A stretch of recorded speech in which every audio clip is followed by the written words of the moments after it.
მოგესალმებით, დღეს ჩვენი სტუმარია თანამედროვე ქართველი მწერალი ნათია ჯაგოდნიშვილი.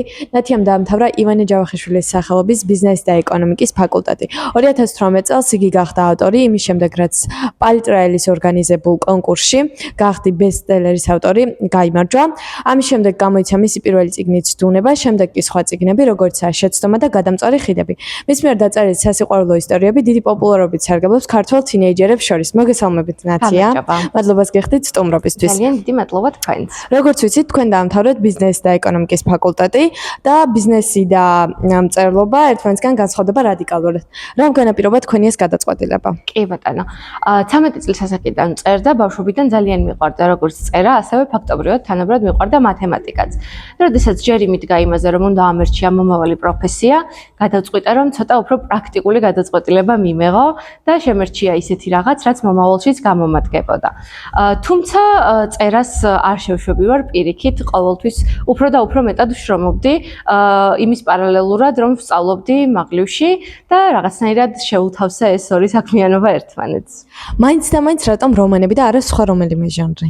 ალბათ იმიტომ, რომ ყველაზე მეტად მეც რომანების კითხვა მიყვარს და რაც ყველაზე მთავარია, ძალიან კომფორტულად ვგრძნობ ამ ჟანრში თავს და ხშირად ვამბობ ხოლმე, რომ ჩემი პერსონაჟები თითქოს თავისით ქმნიან თავიანთ გზას მეთქი და თავისით წერენ ამ ისტორიებს. როგორც ვიცით, გაიმარჯვეთ პალიტრაელის მიერ ორგანიზებულ კონკურსში, გახდი ბესტსელერის ავტორი. რა მოგიტანათ ამ გამარჯვებამ? ეს კონკურსი ალბათ ჩემი ცხოვრების ერთ-ერთი ყველაზე მთავარი ჰაილაითი არის, რაც მით უმეტეს სამწერლობო საქმიანობას უკავშირდება.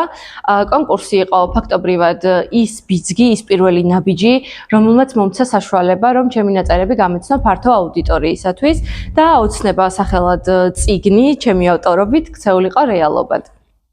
და მოელოდით თუ არა იმას, რომ თქვენი წიგნები გახდებოდა პოპულარული ქართველ თინეიჯერებს შორის?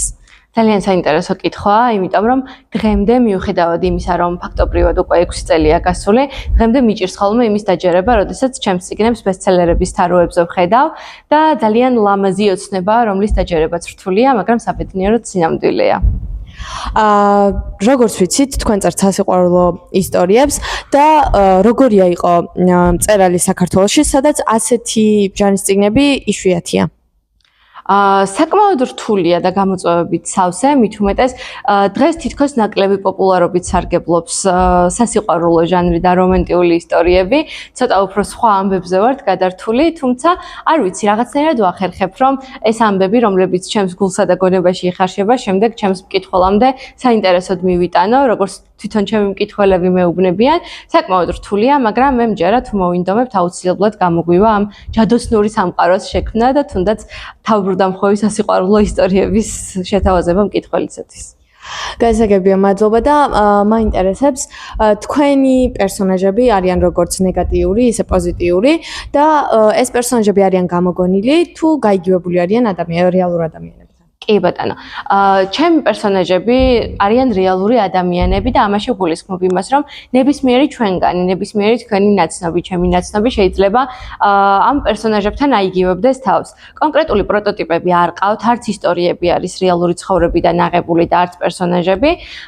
თუმცა მე მჯერა, რომ ნებისმიერთან შეგვიძლია პარალელის გავლება და იმიტომ არიან პოზიტიურებიც, დადებითებიც და ნეგატიურებიც, რომ მე არ მჯერა იდეალური ადამიანების არსებობის და შესაბამისად, რადგან ჩემი პერსონაჟებიც ჩვეულებრივი ადამიანები არიან როგორც სიკეთეებით, ასევე პატარ-პატარა ბოროტებით და უარყოფით თვისებებით სავსე. გაქვთ თუ არა რომელიმე პერსონაჟთან ემოციური კავშირი, რომელთან და რატომ?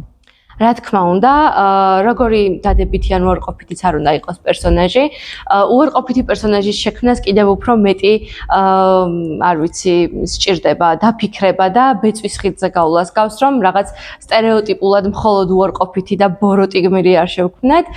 თითოეულ პერსონაჟთან დადებითი იქნება ეს თუ უარყოფითი, მაქვს ემოციური კავშირი. ხშირად ჩემს თვისებებსაც მივაწერ ხოლმე ისე, რომ მე თვითონაც ვერ ვამჩნევ წერის დროს ამ ყველაფერს და შემდეგ უკვე როდესაც ოჯახის წევრები მეგობრები კითხულობენ, უთქვამთ ხოლმე, რომ აი ეს როგორ გგავს. ამიტომ ერთ კონკრეტულს ვერ გამოვარჩევ, ყველასთან მაქვს ჩემი პატარ-პატარა ამბები. თითქმის ყველა ადამიანს ყავს თავის საყვარელი მწერალი და მათ შორის ავტორებსაც ყავთ თავიანთი საყვარელი ავტორები, რომელია თქვენი საყვარელი ავტორი?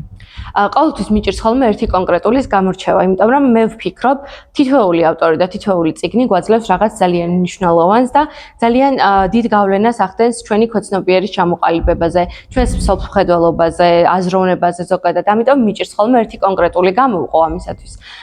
მაგრამ ჩემი წერის სტილიდან გამომდინარე ძალიან მიყვარს კლასიკოსები და ახლა პირველი მახსენდებიან დები ბრონტეები და ჯეინ ოსტინი. აქვს თუ არა რაიმე საერთო თქვენს წიგნებს და თქვენი საყვარელი მწერლის წიგნებს? საერთო ალბათ ის შეიძლება დავასახელო, რომ მათი ისტორიები, როგორი თავბრუდამხვევი რომანებიც იყო, მე ვცდილობ ხოლმე ყოველთვის, რომ ასეთი ჯადოსნური ამბები მოუყვე მკითხველს. რამდენად გამომდის, ეს უკვე მკითხველმა უნდა შეაფასოს. თქვენ ხშირად ატარებთ ხოლმე შეხვედრებს თქვენს მკითხველებთან, რომელ შეხვედრას გამოარჩევდით ყველაზე მეტად, რომელიც არის ყველაზე საუკეთესო თქვენთვის? და რომს? ხო, საკმაოდ რთული ერთი კონკრეტული გავიხსენო, იმიტომ რომ მე ვფიქრობ, მკითხველთან შეხვედრა არის ყველაზე ცოცხალი პროცესი და ყველაზე მნიშვნელოვანი ავტორისათვის, რაც შეუძლია რომ როგორც მკითხველს მისცეს ასევე საკუთარ თავსაც, იმიტომ რომ წერა ლიტერატურა ცოცხალია და სჭირდება უკავშირი. მხოლოდ ფურცლებზე დასაბეჭდად და მხოლოდ თაროებზე შემოსადება და არ ვწერ წიგნებს და ამიტომ თითოეული შეხვედრა არის ძალიან მნიშვნელოვანი ჩემთვის, როგორც შემდგომი განვითარებისათვის, ასევე ემოციურადაც ძალიან მნიშვნელოვანი და საჭირო არის ეს შეხვედრები. ალბათ გამორჩევა საკმაოდ რთულია, მაგრამ ალბათ ვიტყოდი სულ პირველ პრეზენტაციას, სტუნების პრეზენტაციას, როდესაც პირველად წავდექი მკითხველის წინაშე როგორც ავტორი. მე მგონი ძალიან სასიამოვნო გრძნობა იქნებოდა ეს. დღემდე დაუჯერებელი. როგორც ვიცით, ახლაც მუშაობთ წიგნზე. თუ შეიძლება უფრო მეტი რომ გვიამბოთ ამ წიგნზე, რას უნდა ველოდოთ, როგორი ჟანრია? გასაკვირი არ იქნება თუ ვიტყვი რომ ისევ რომანი იქნება, თუმცა ვცდილობ ამ რომანში ცოტა უფრო ზრდასრული ურთიერთობები და უფრო თვითგანვითარების ამბები წამოვწიო წინ, ის რომ ყველაფერი ისეთი არ არის, როგორიც ვარდისფერი სათვალიდან ჩანს და ზოგჯერ სიყვარული შეიძლება სულაც არ იყოს ისეთი ჯადოსნური, როგორიც გგონია რომ აუცილებლად happy end-ით უნდა დასრულდეს.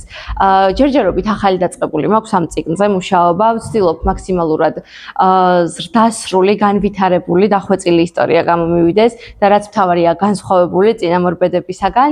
ჯერჯერობით სათაურს ვერ გაგიმხელთ, იმიტომ რომ თავადაც არ ვიცი და წერის პროცესში იმედი მაქვს შევურჩევ ზუსტად ისეთ როგორიც მოუხდება. ვნახოთ რა გამოვა და ვნახოთ როგორი გამოვა.